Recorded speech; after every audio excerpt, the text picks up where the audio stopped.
मैं आपके साथ एक सिंह बुलेटिन की शुरुआत बिजनौर से खबर के साथ, जहां इस देश के संविधान, इस देश की संविधान की प्रस्तावना, इस देश के लोकतंत्र, इस देश के संवैधानिक मूल्यों के विरोधी है। और ऐसी सत्ता अगर लंबे समय तक सरकार में रही, इस विचारधारा की सोच, इस सोच की सरकार अगर रही लंबे समय तक, तो इसका नुकसान देश को उठाना पड़ेगा। भाई चंद्रशेखर ने भाजपा सरकार को बताया संविधान विरोधी, लोकतंत्र को बताया बड़ा खतरा, कौमी एकता सद्भाव भाईचारा बनाने के लिए कौमी एकता के साथ भीम आर्मी संस्थापक ने आर्य समाज पार्टी राष्ट्रीय अध्यक्ष भाई चंद्रशेखर गाड़ियों की काफिले के साथ किरतपुर पहुंचे। किरतपुर में आर्य समाज पार्टी के राष्ट्रीय अध्यक्ष भाई चंद्रशेखर आजाद पार्टी के सैकड़ों कार्यकर्ताओं के साथ भाईचारा व सद्भाव बनाने के लिए किरतपुर पहुंचे, जहाँ उन्होंने नजदीक के गाँव शाहपुर रतन में असपा युवा नेता श्रवण कुमार द्वारा आयोजित सभा को संबोधित किया। सभा की अध्यक्षता मंडल प्रभारी धर्मेंद्र कुमार और सफल संचालन हरिचंद भगत ने किया। भाई चंद्रशेखर ने जनसभा में पहुंचने पर सभा में मौजूद तमाम असपा वक्ताओं में भारी जोश भर दिया।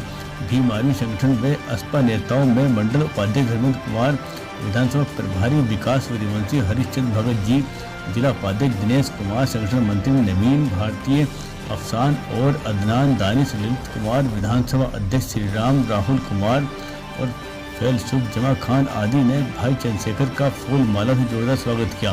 जनसभा में हरी भीड़ देखकर भाई चंद्रशेखर गदगद हो गए और सभा संबोधन में भाई चंद्रशेखर ने भाजपा सरकार को संविधान और लोकतंत्र विरोधी बताते हुए कहा कि भाजपा देश में अल्पसंख्यकों और दलितों का जमकर उत्पीड़न कर रही है, इसलिए भाजपा लोकतंत्र व संविधान मूल्यों की विरोधी सरकार है। ऐसी जनविरोधी सरकार के देश में लंबे समय तक बने रहना देश के लिए लोकतंत्र और संविधान को बड़ा खतरा बताया। मीडिया से मुखातिब होते हुए निकाय चुनाव की आरक्षित सीटों के सामान्य होने पर भाई चंद्रशेखर ने भाजपा सरकार को दोषी मानते हुए जमकर निशाना साधा।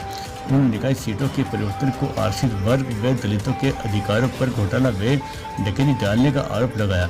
निकाय आरक्षण पर बोलते हुए उन्होंने कहा कि भाजपा द्वारा दलितों के इस आरक्षण विरोधी नीति के खिलाफ वह कोर्ट जाएंगे और दलितों और अल्पसंख्यकों का शोषण किसी भी कीमत पर बर्दाश्त नहीं करेंगे। सभा के समापन में आर्य समाज पार्टी के सभी जिला पंचायत सदस्य, वरिष्ठ नेता, क्षेत्रीय ग्रामीण जनता और कार्यकर्ताओं के साथ Kiratpur Khalid memorial public school पहुंचे और वहां सभी के साथ आर्य समाज पार्टी के वरिष्ठ नेता और कार्यकर्ताओं के साथ रोजा इफ्तार पार्टी में शिरकत किया।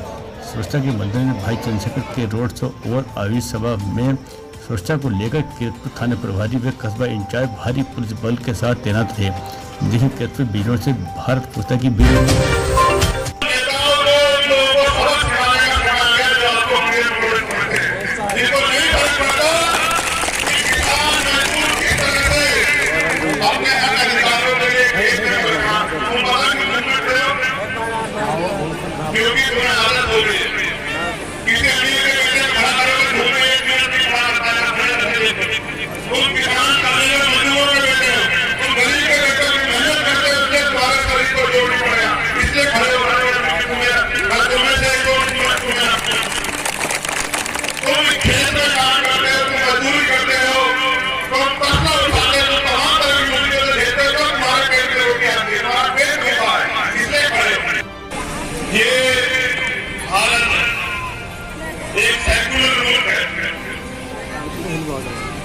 लेकिन मेरे विकास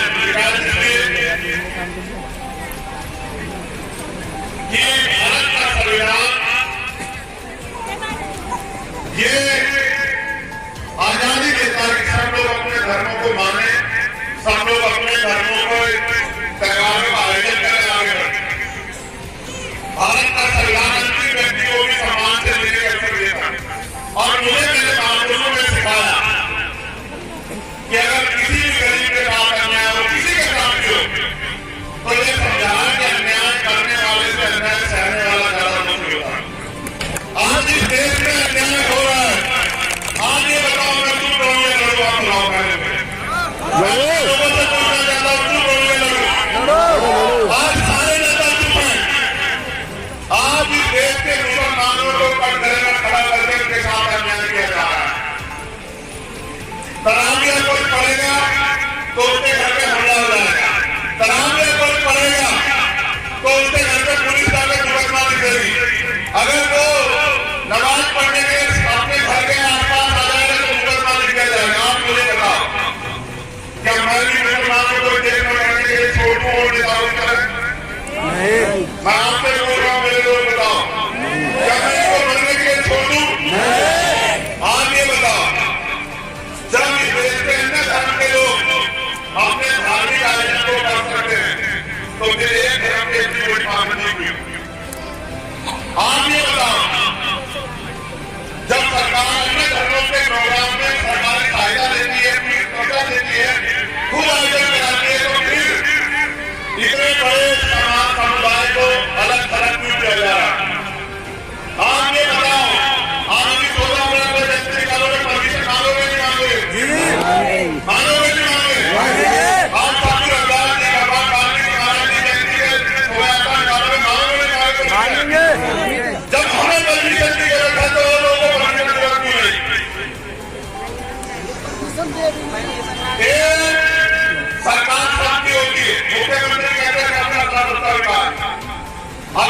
कौमी एकता भाईचारे को लेकर के आज भाई चंद्रशेखर जी यहाँ पर जनपद बिजनौर के यहाँ शाहपुर रतन गांव है, जो विकासखंड क्षेत्र किरतपुर का गांव है, और यहाँ पर एक जनसभा को यहाँ पर संबोधित किया है। तो आज हम उनसे जानना चाहेंगे कि आज यहाँ मुख्य उद्देश्य का क्या रहा, जो रैली और जनसभा जो यहाँ पर की गई। जी सर, आज यहाँ किरतपुर आगमन पर आपका स्वागत है, और सर यहाँ जो शाहपुर रतन गाँव है, आज यहाँ पर जनसभा यहाँ पर की गई, तो सर इसका मुख्य उद्देश्य क्या है? देखिए, शाहपुर एक ऐतिहासिक गांव है। यहाँ से बाबू रामदयाल जी निर्विरोध MP बने। आज के समय में तो ये संभव नहीं है। हमारी पार्टी के और संगठन के सम्मानित जो साथी हैं, वहाँ यहाँ की जो टीम है, उन्होंने एक सभा जो है गांव के लोगों के कहने पे, क्षेत्र के लोगों के कहने पे यहाँ रखी थी। और सभा का उद्देश्य यही है कि किस तरह से हम अपनी पार्टी की विचारधारा, उनका संघर्ष, उनकी नीतियों को भविष्य में जो वंचित वर्ग के प्रति के काम करने के लिए उनके दिल में जो इच्छा शक्ति, उसको कैसे पहुंचाएं।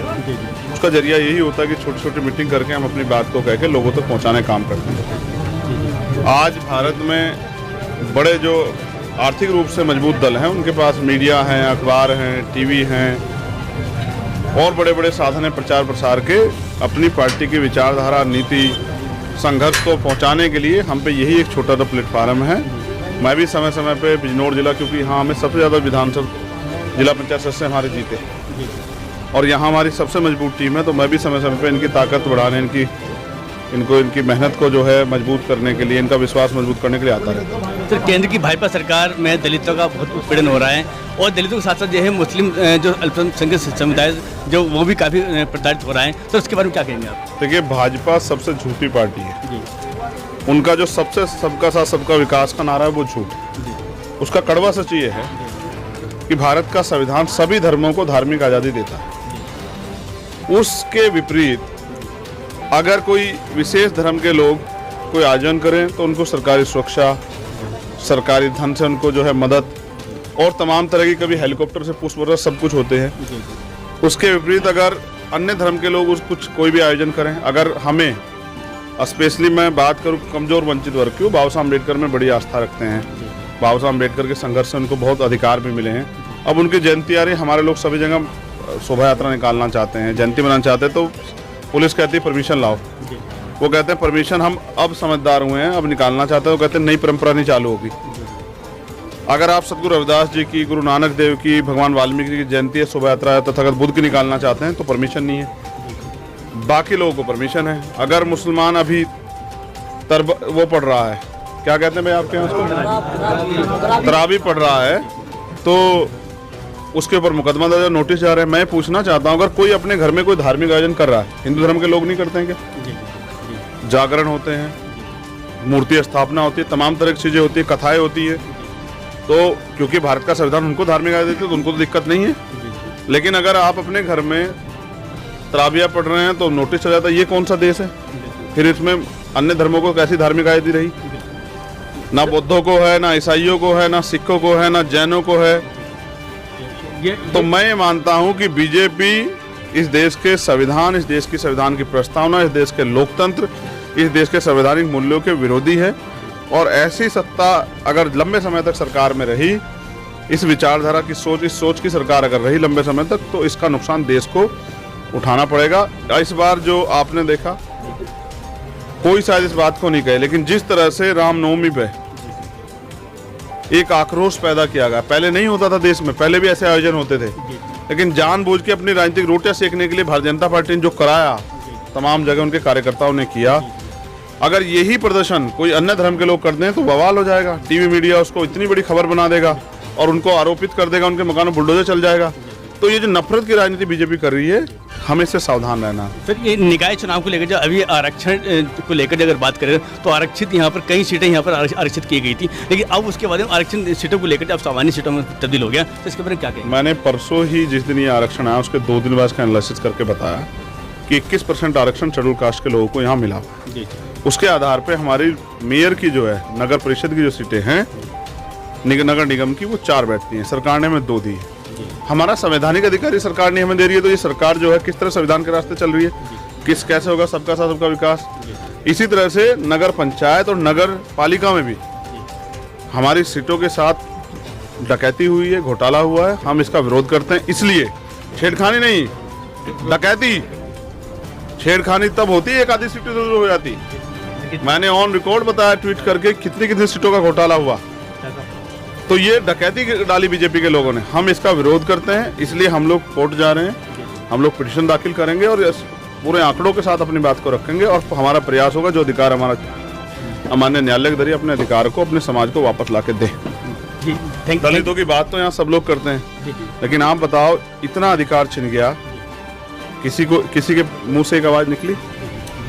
सब लोग इनकी वोट से प्यार करते हैं और हमने ये अधिकारों की लड़ाई लड़ने की बात को मन में ठान के हमारा संगठन काम कर रहा है। इसलिए हमें दर्द है कि हमारा अधिकार छिन रहा है और हम चुप बैठे हैं। तो हम चुप नहीं बैठेंगे, हम लड़ेंगे और इसके लिए हम लोग कोर्ट जा रहे हैं।